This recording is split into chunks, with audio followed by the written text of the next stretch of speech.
There is no growth in comfort and no comfort in growth. Yet the big leaps are how careers are made and how businesses excel.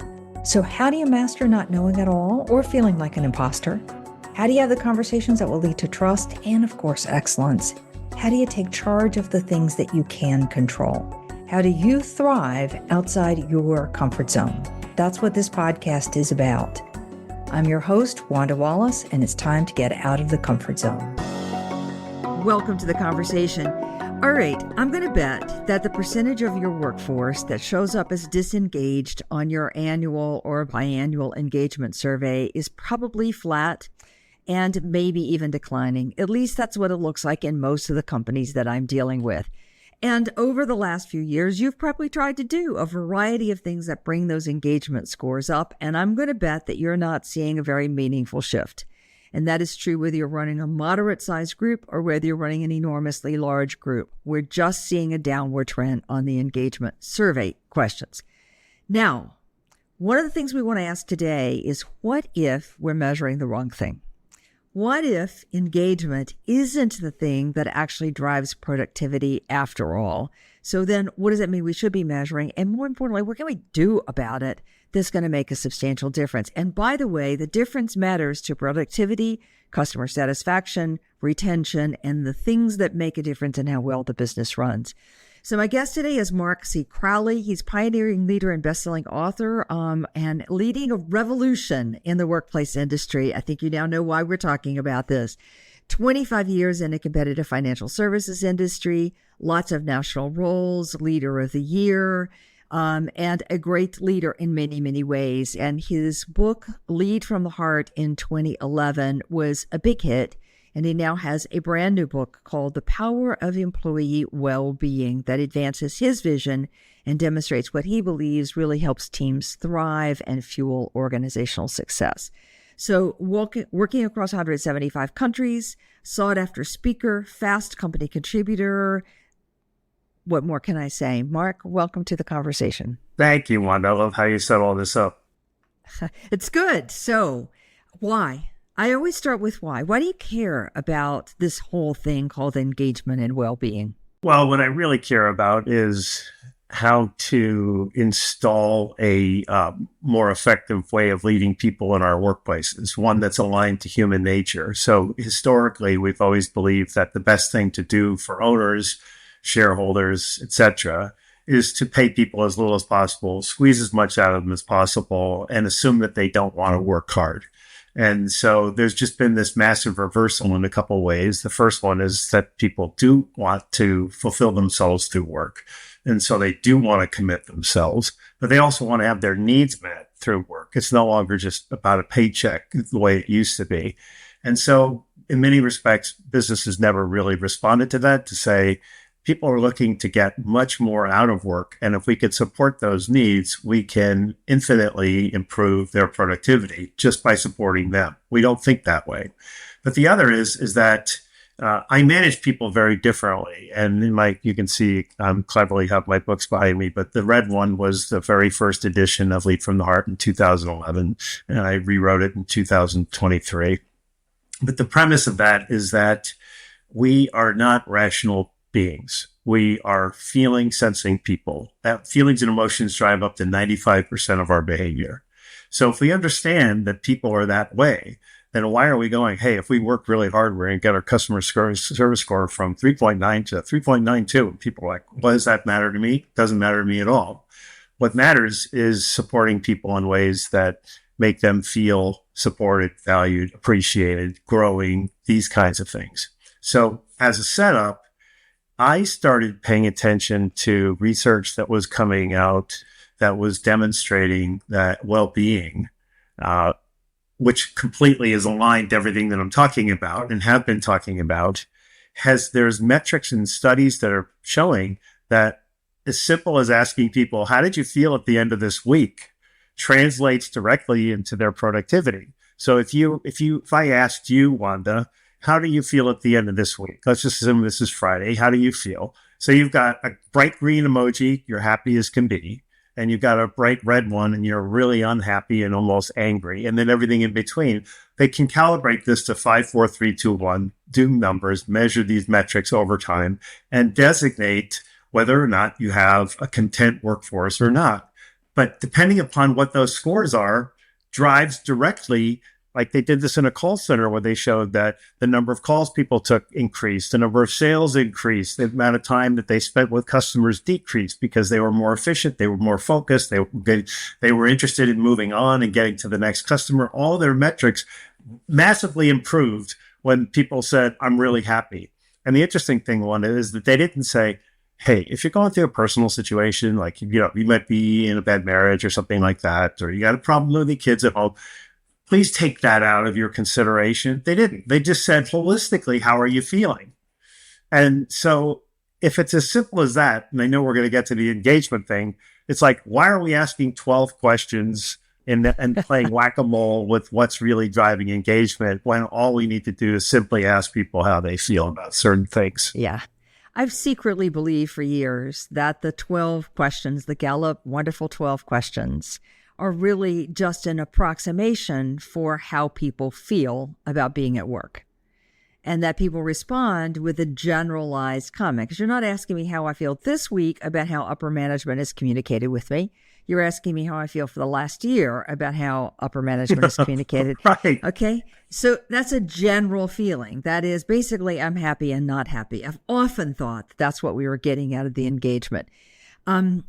So I want to come back on something that you said. You said that people want to have their needs met. So first off, I completely 100% agree with you that we are emotional beings. We make up our mind, we take actions, we behave according to emotions, and then we justify it after the fact because we know we need to be rational. 100%. And that if we'll ever tune into understanding what those emotions are, we can actually unlock an awful lot of human behavior and human dynamics.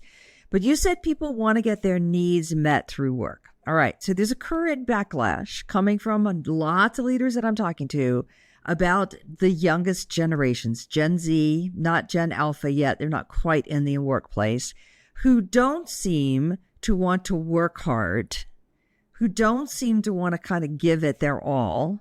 What's your view of what's happening there? Are we right about that judgment or wrong?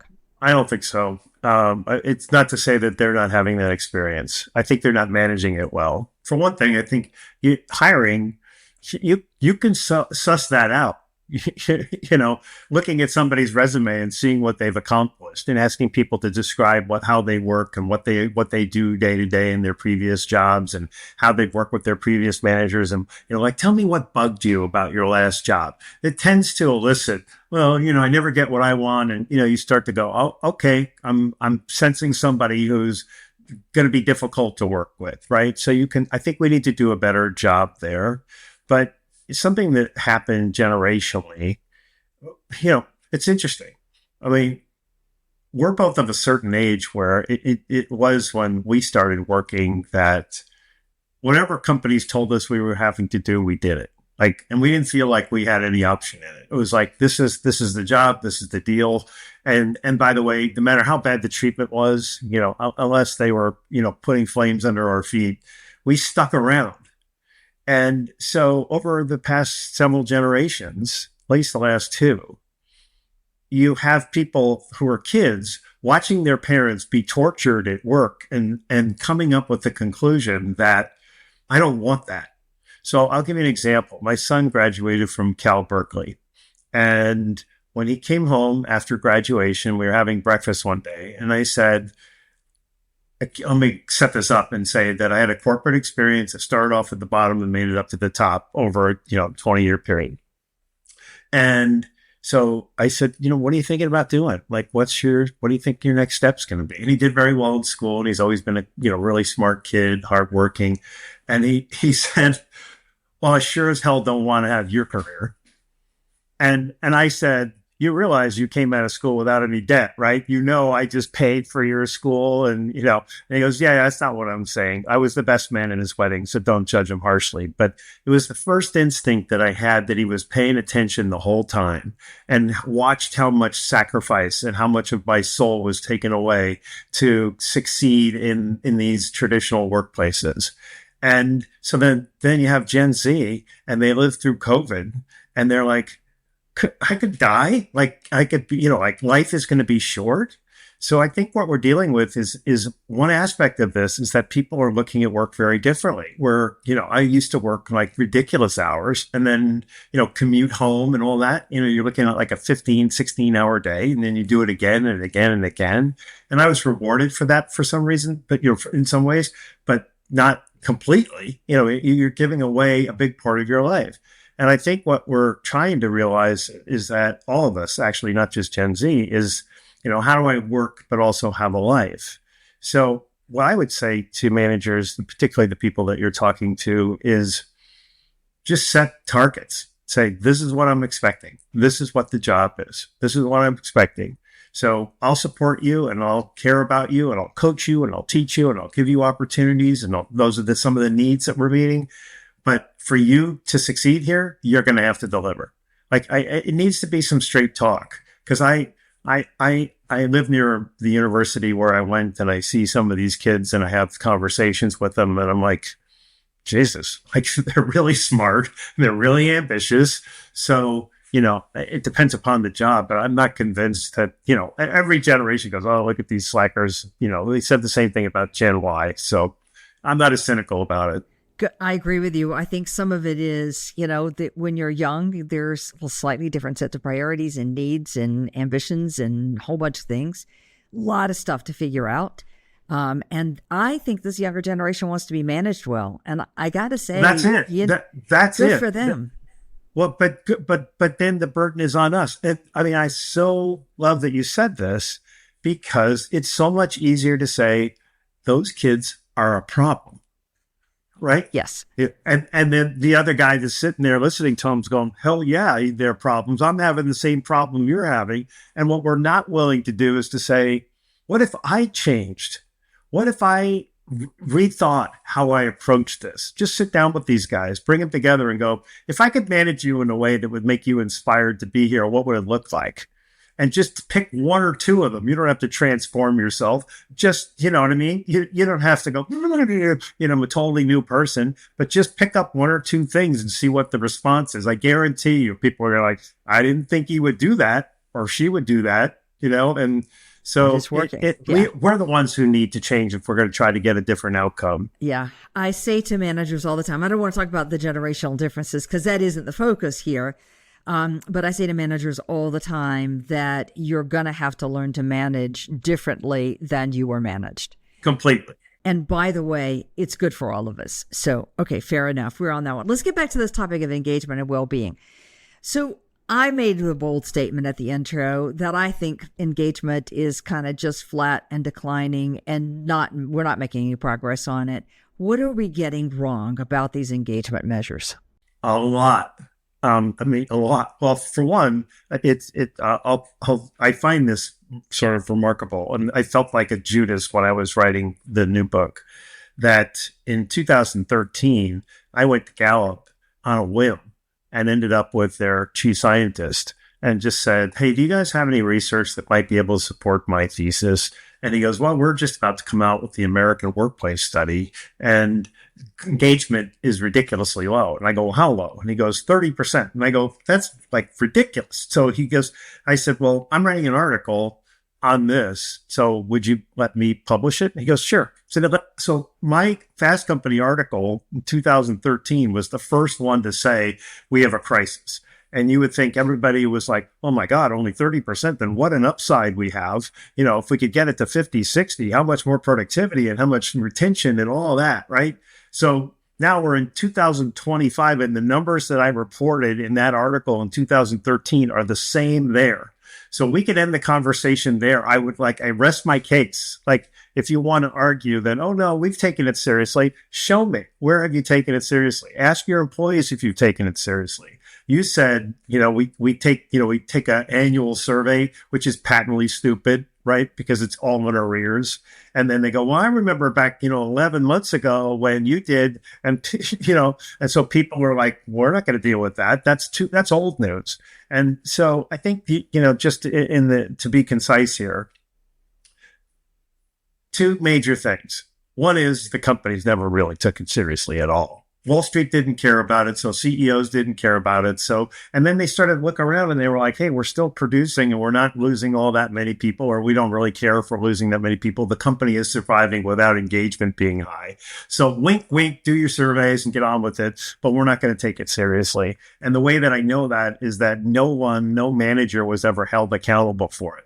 So they didn't go, hey, Wanda, I'm looking at your numbers here and you've got low engagement, but people really don't like working for you and we need to work with you to fix that. No one ever got that. So if I'm on the employee end and I'm writing, pardon me, I'm going to reverse the roles here. This is you filling out the survey and you're like, I work for Mark Crowley and he's toxic.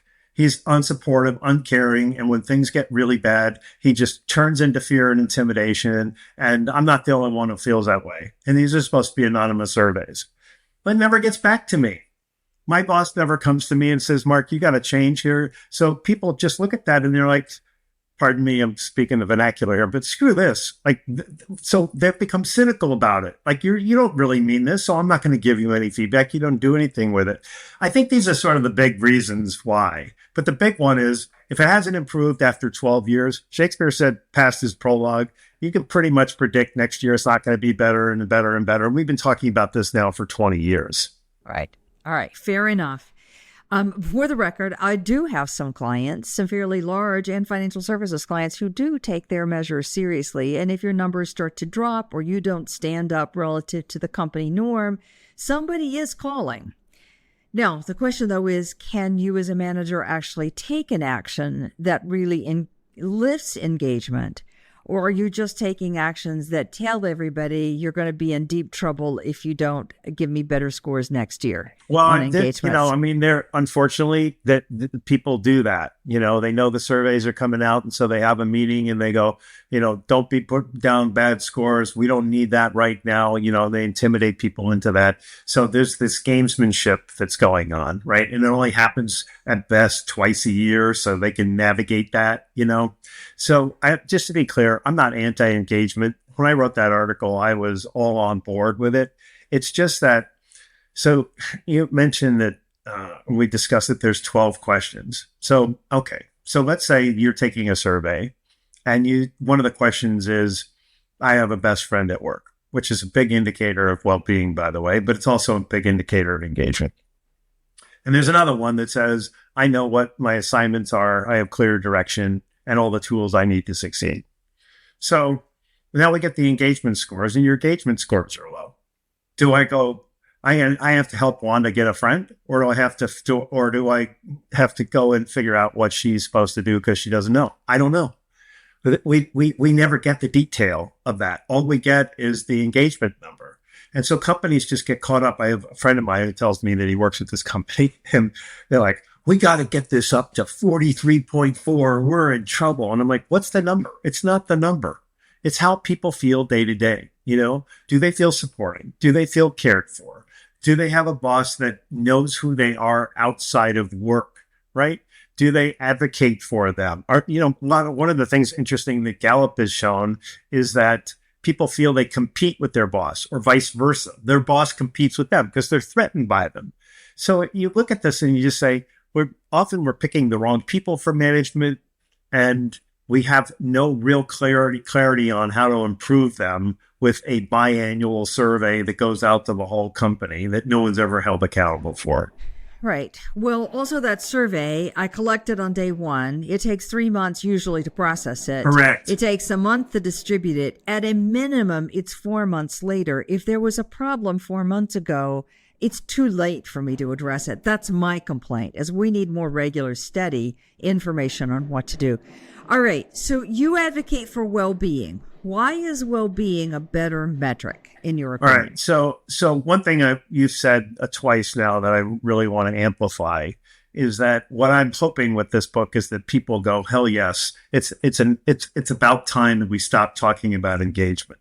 Whether they agree with it, whether they think that, that the metric is valuable, it's a failed system. That the system has not worked for us. It hasn't improved anything, hasn't helped with people staying, hasn't helped with people being content and working in their jobs. If it was, we'd see the numbers increasing. So put that aside. I'm hoping that people are like, this is great. Like we got to move on. So why well-being? It goes to one of the most important things that you just said, which is that I hear that. What is so important is that the feedback be timely. So there's technology now, and I'll come to why well-being in a minute, but let's talk about how to measure it. I can send you a survey, and all of the people in my team, my organization, and I could send them a survey like with one question or 3 questions, no more than 4, something like that. But basically, let's just say I say to you, hello, employee, this is our one question of the week or our biweekly survey. How, on a scale of 1 to 5 or bright green to bright red, how happy are you with the support you get from your boss? That feedback is instantaneous. So the way the technology works, that feedback in a day. So Wanda, you have 24 hours to figure it out. 24 hours later, all management has is the whole survey of the company about how they feel about how supportive their managers are. So if it's green, you go back to the managers and you say, we just got great feedback. You're doing a wonderful job. People feel very supported. Congratulations. That's the objective of the organization. A+ report card. If it's in the orange or in the red, then you start to say, what's causing it? What are people not getting? And who are the people that are getting the low score so that we can coach them up or coach them out? All of that in 24 hours. So you have that feedback. Management, if it's intentional, can recalibrate and say, okay, we just had a really rough month here. We understand why people don't have a good sense of well-being. How is it compared to the other times? You can be intelligent about this, not overreact to it and go, oh, people aren't happy this week. We need to have a party. Like, that's not what we're saying. But the other question you ask is why well-being? The metrics, the research is so astonishing that it all boils down. And by the way, isn't it the questions that we're asking people? Do you have a friend at work? Do you have a supportive manager? Do you feel appreciated? Those are all elements. The 12 questions, if you boil them down, are really just asking, how do you generally feel about your work experience, right? And so the science is really clear. And I went to Oxford in December and met with the Jan Emmanuel Deneuve, who's an economics professor at Oxford. And he has done this incredible work that basically shows it's direct and it's consistently direct. And not only is it consistently direct to the extent that an individual, so you are giving green every week, I can look at your performance and see that your performance is improving because it's green every week or at a very high level. But what he's also said, because he's an economist, is that it translates all the way into the organization. The other point that I think is really important. So what I'm saying is it drives organizational success. It doesn't just drive individual success. But when you think about it, engagement was never something you and I as employees cared about. Our employers wanted us to be more engaged because they wanted us to be more productive. I never cared about it, right? You cared about it as a man, right? When you think about well-being and you say to me, if I work for you, Mark, we're concerned about your well-being, I'm going to go, well, so am I. So this is common ground, right? And so when I'm feeling a sense of well-being here, I want to reciprocate to you. If I feel that I have a future here, my work is meaningful, I have somebody who genuinely knows who I am and can make some accommodations for that, whatever that looks like. If they appreciate me, if I feel safe in that environment, if I just enjoy getting up in the morning, I'm going to work my ass off for you. That's why well-being. And it's just simple. It's so simple. We don't need 12 questions to get where we need to get to. This is interesting. So I don't know if you know the research of Teresa Welburn. An academic in the U.S. She was at Michigan. She's now, I think, at Alabama. She has a company called the EE Pulse. Teresa has been arguing for decades that engagement is the wrong number, that what we need to look at is employee energy. What's my energy level? And she says everybody has an ideal energy level that puts them at their best performance. And it varies profession by profession, function by function, person by person. And then what you want to say is, what's your ideal energy level on a scale of 1 to 10? And then where are you today? Is your energy down, or are you overexpending your energy? And you look at the gap. The shift in the gap tells you whether people are in the right space to do their most productive, most effective work or not. It strikes me that that is just another way of getting at the same concept that you're talking. How do you feel about work? In effect, is what you're asking. What do you think? Well, it's a parallel metric, right? That's what you're saying, and I agree with it. The why I'm going to lean into rather than defend, lean into well-being, is that I can still ask you the 12 questions. So in other words, rather than get into your energy and find out how I can elevate your energy, I can find out how you feel about your boss. I can ask that question of whether they're supportive and caring and those kinds of things. I can find out how you feel about the benefits. I can feel that you have, I can ask you specifically, is your work meaningful? Do you feel your work is meaningful, right? So I can drill down and ask these questions. I'm just asking them routinely, but the drill down gives me the source, greater specificity than I think the energy question does. Okay, fair enough. In fairness, Teresa, when they do this at ePulse, what they have is they have an open-ended box comment at the end of, they just ask the two questions. They ask then open-ended comments, and then they do a word search to say what is really showing up for people. You know, is it about the last corporate announcement? Is it about the change? I mean, there's a whole bunch of things that you can find out quickly are making a difference. And I'm not here to debate which metric. I think what's interesting is this focus on well-being. So let's shift this. So well-being gets at the energy I have at work, the commitment, engagement I have at work, the willingness to be fully 100% present, to give my full attention to the work that I'm doing, to feel like I'm actually going to help my team members. If I'm in a poor well-being place, it's hard to do any of those. So I would argue with that one. What I want to know, though, now is, so what do I do about that? All right. So employee well-being is an important metric. I can get it on a regular basis. We can look at it. We can see where the pockets of problem, what are the problem, and intervene on it. Check. Now, suppose the scores are low. What do I do as a manager? So I'm going to use a language that I hate when people on my podcast say it. In my book, I have the second half of the book. Principally, the book is a primer for managers on. So you're wondering, how do you drive that? What do you specifically do to elevate employee well-being? Well, that's what the book is about. But I'll point out two. So the first one goes to something that we talked about at the beginning, which is this idea that maybe it's us that needs to change. Maybe we need to evolve in how we manage. And so it starts with knowing thyself. It's really doing a deep diagnostic on yourself to discover, what are your impulses? What are your influences? I had a friend years ago say to me that most people operate out of their childhood selves most of the time. And I'm like, oh my God, that's so accurate. And we don't realize it.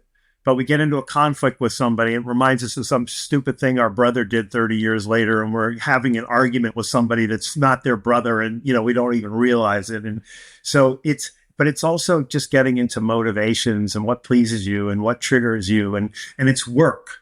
So I'm saying start there, like know thyself, because if you don't know yourself, you can't manage other people effectively. And so it goes into a lot of depth around that. But here's the most interesting thing. So if I were to say to you, on your best guess, what is the number one driver of employee well-being? If you know the answer from whatever pre-work you've done, tell me. But if you haven't seen it, take a guess. What is the best driver of well-being? The number one driver, the most important thing. So for your audience, if you want to just do one thing, work on this, what would it be? Okay, I do know the answer to this one, and I happen to agree with the answer. So I believe it's belonging. It's belonging. So, when offices reopened after COVID, so 2000, in summer of 21, people were clinging to working from home. Gen Z was like, hell no, I'm never going back in an office. Don't ever drag me there. This is stupid. We've proved that this can work remotely, and I don't want to go back. And so I wrote an article in Fast Company and said, what you're describing is unsustainable, that we are human beings and we need to be having regular connection with one another. And we get into mental illness and mental health problems if we don't. And the first time I'd written like 30 articles for Fast Company at the time, and the first time I got hate mail. People were like, who the hell are you, corporate shill? Like, arguing on their behalf. And I was like, no, I'm not arguing on behalf of anyone. I'm just saying it's human nature. Well, it's interesting. Gen Z, there was just a report that just came out the other day that showed that the majority of them don't want to have full time. They need to be in the office. They want to be in the office, but it took us a few years to kind of get there, right? So, but the attitude of I need to have friends at work is really waning.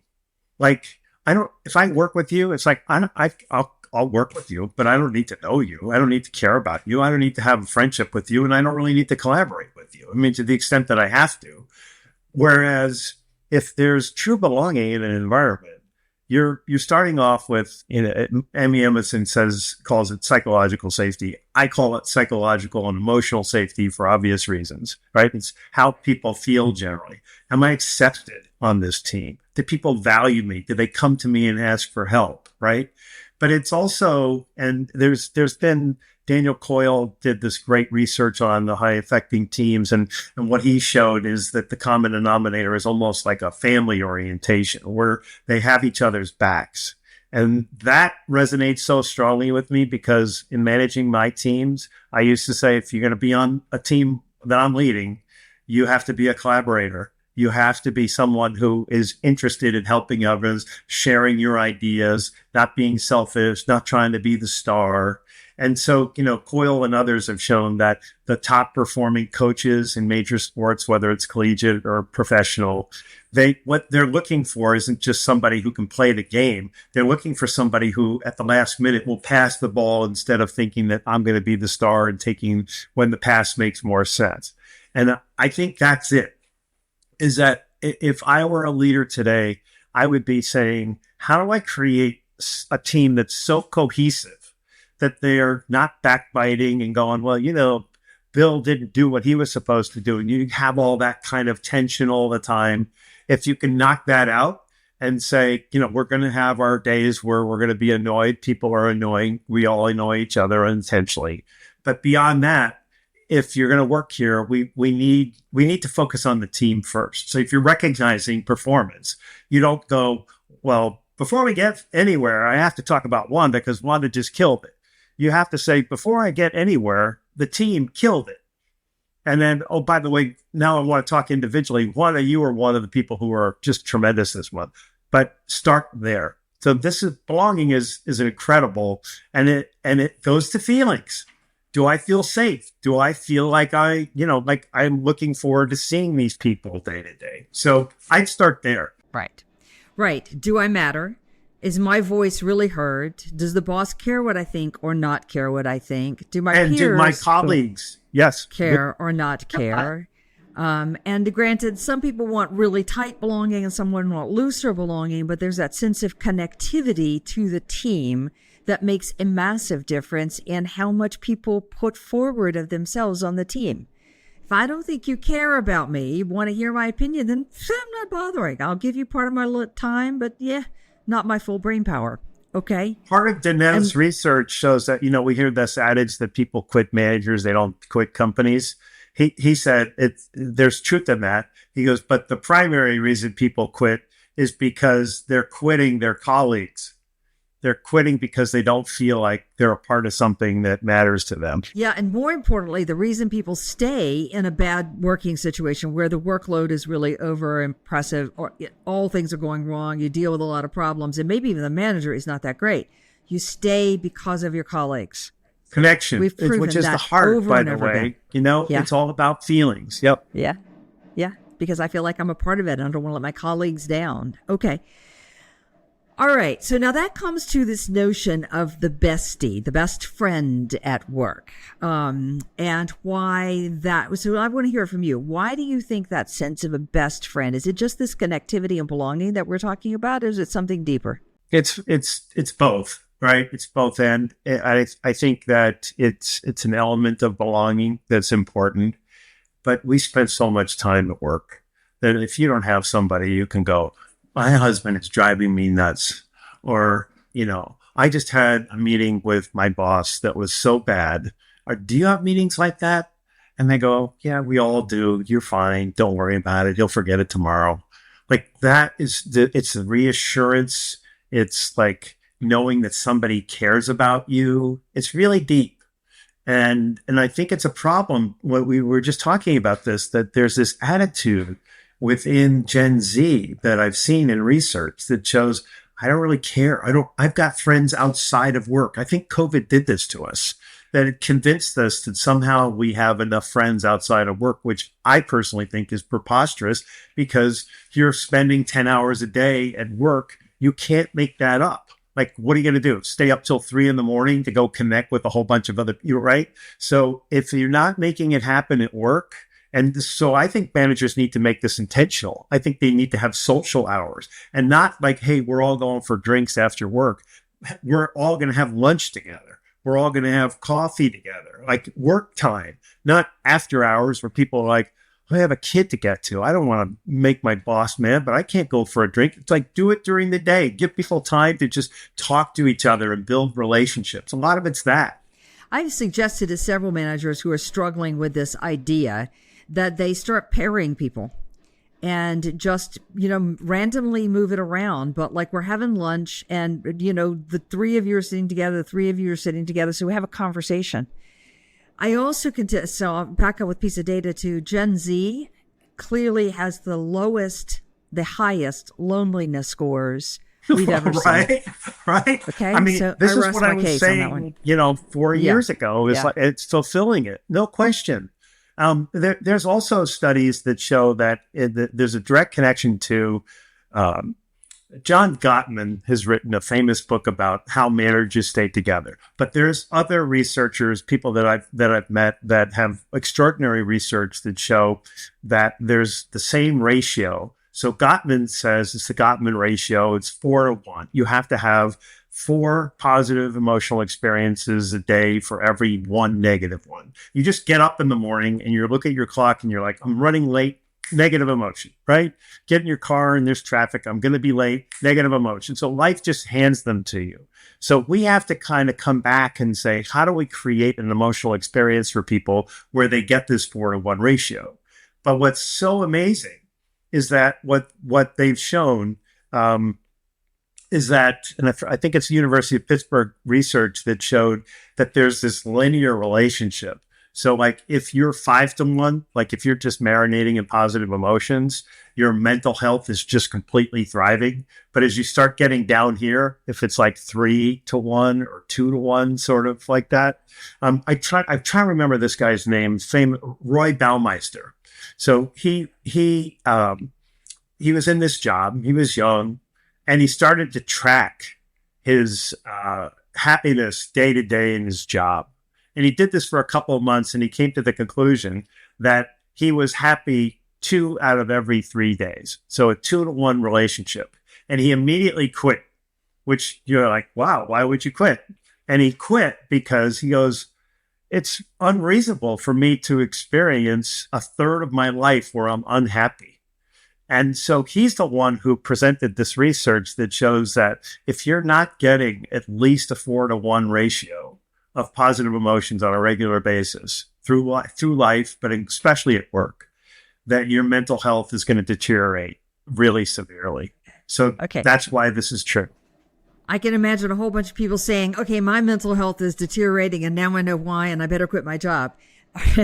Before they do that, I have certainly coached people through some very difficult moments in time by getting them to pay attention to the small positive things that are happening. So I think there's some attention that can help.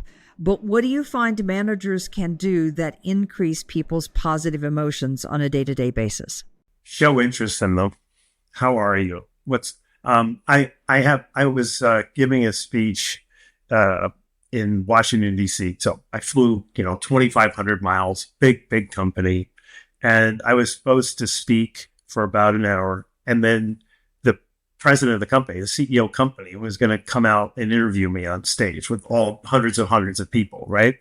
Well, I'm in a hotel literally across the street, and I pick up my phone just to see what time it is, and I see this message saying that my brother had died, and he died alone. And so the San Diego coroner's office said, you need to call us. And I wasn't expecting it, didn't know this was going to happen.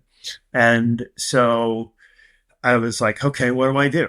And I thought, I came all this way. I'm not going to disappoint these people. I'm going to go man up and do my speeches and then go home and deal with this.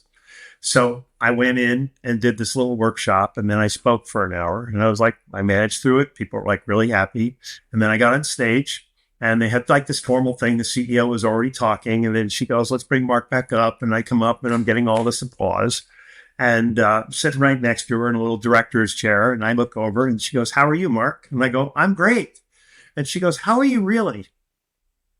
And I was like, oh my, I couldn't lie, instantly, remembering it, it was like, Jesus, why would you ask me that question?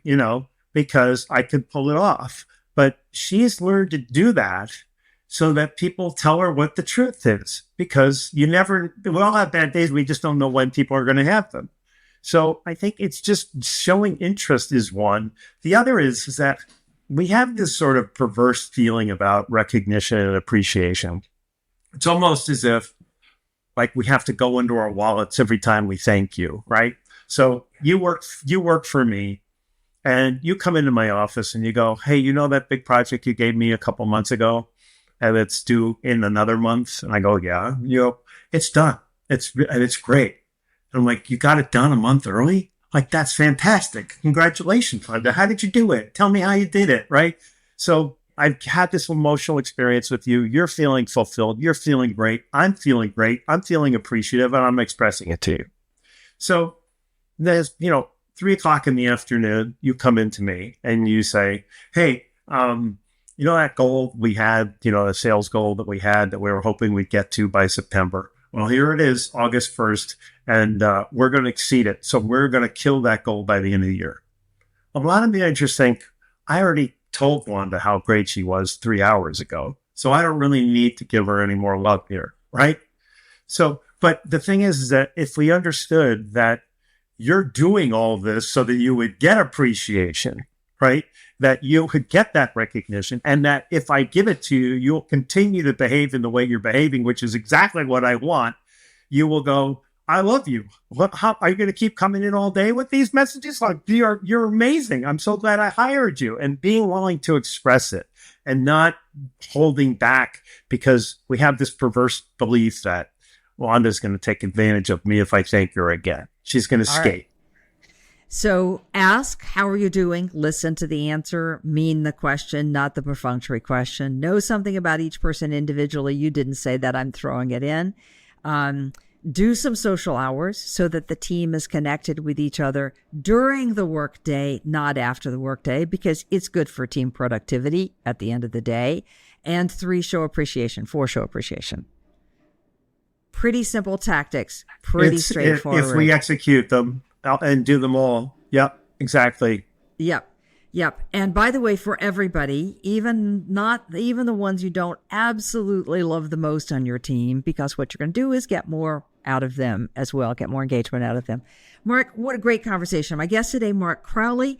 Mark, if people wanted to find you, where should they look for you? It's funny. There's another Mark Crowley out there, and people keep emailing him because I had to add a C when I wrote my book. Right. Okay. So he's getting annoyed. So it's markccrowley.com.